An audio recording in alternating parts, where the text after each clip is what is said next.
ఇప్పుడు కాదు, అసలు నువ్వు మారు మనసు పొందకముందే, నువ్వు పిల్లవాడిగా ఉన్నప్పటి నుంచే వెంటాడుతున్నాడయా.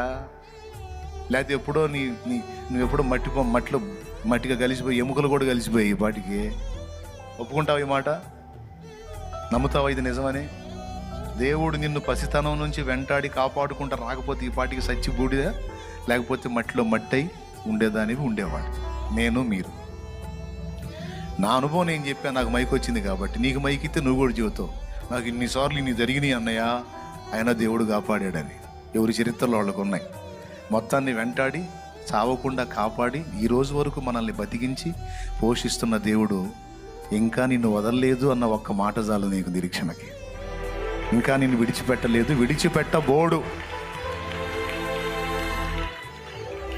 కంటికి రెప్పలా నువ్వు ఆయన ఎరగకముందే నిన్ను కాపాడుకున్న దేవుడు ఆయన నెరిగిన ఈ దినాన మరి నిశ్చయంగా నీ చేయబట్టుకొని ఉన్నాడు.